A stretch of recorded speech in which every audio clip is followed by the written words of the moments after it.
And my today's topic would be about guiding sand and gravel. Why I chose this title? Because Halvor and I share the same room, and I asked Halvor, do Norwegians know sediment? He said no. And then I said, okay, do they understand sand and gravel? Yes. So that's my topic. But it's basically sediments.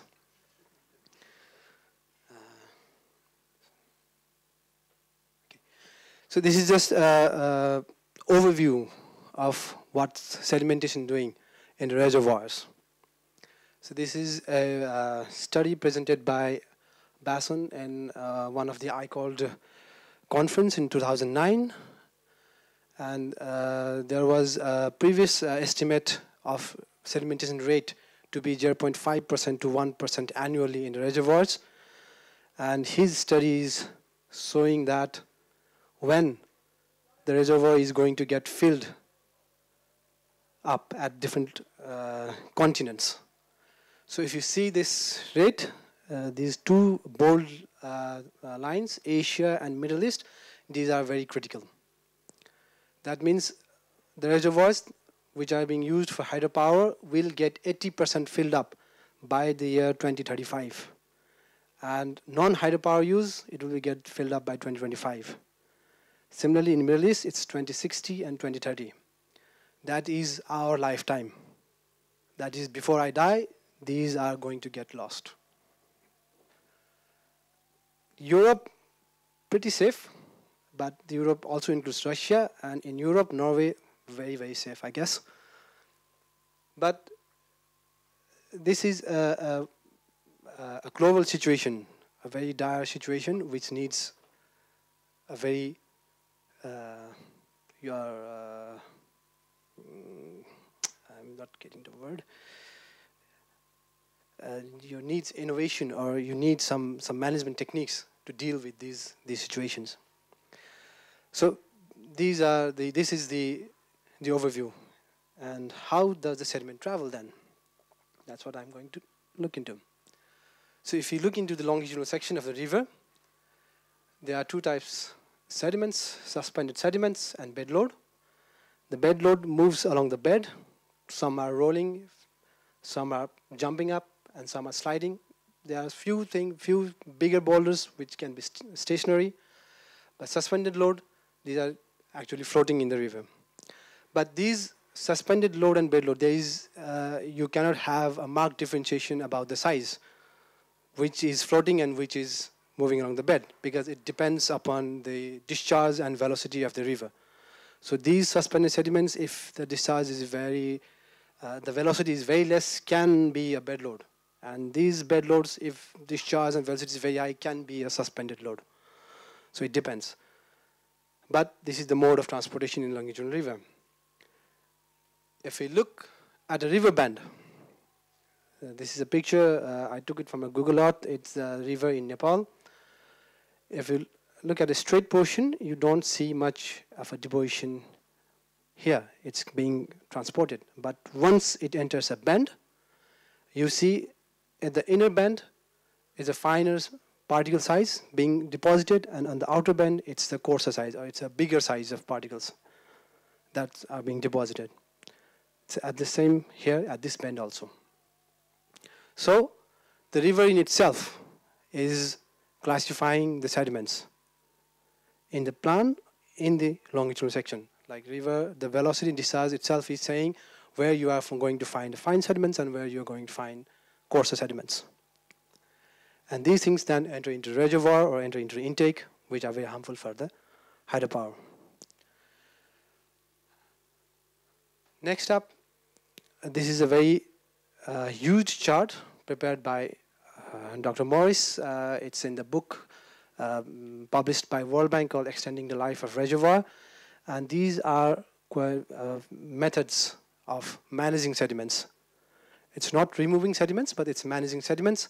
So there are quite a few methods described here. But now, among all these methods, what my research is focused on is removing these sediments or guiding this sand and gravel away from the reservoir, upstream of the reservoir. Now, what I previously showed you, that the river itself is sorting the sediment sizes, sediment grains. So my research is focused on utilizing that river phenomenon to guide that sediments away from the reservoir. So the fine sediments, what do you want to remove this, from reservoir? The fine sediments or coarse sediments? So that way you can choose the location of a bypass tunnel so that you can remove that one naturally. So the model is being prepared at the Hydraulic Laboratory at FastWicket for all this research, so it's not complete, so I cannot show you more of that. But these are the research questions that I have prepared, which I'll be looking into details. The location of this bypass tunnel, where to locate it. At this location, which one is better? Which one gives me good performance?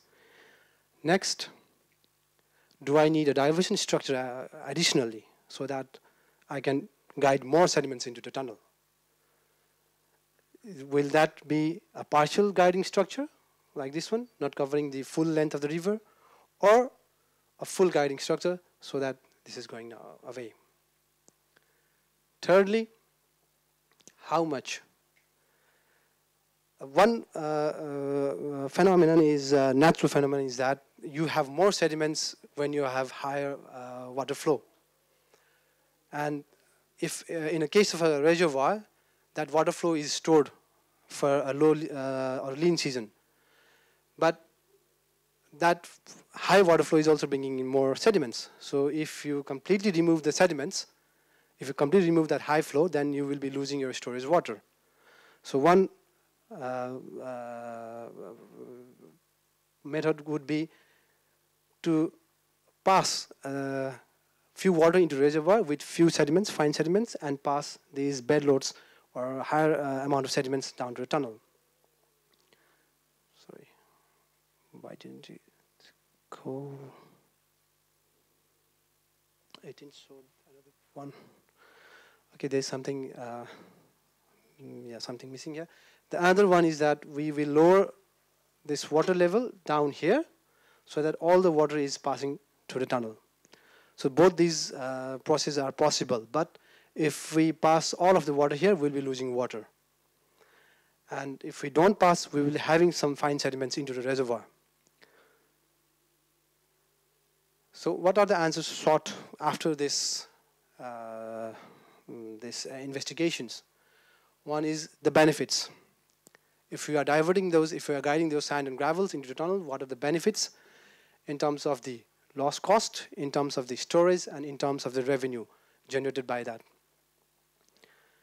Second is the parametric optimization of the solution. What we are looking into is the optimal diversion of the sand and gravel.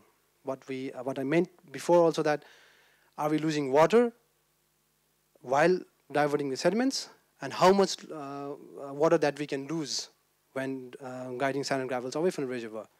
We will have to find an optimal point to find that.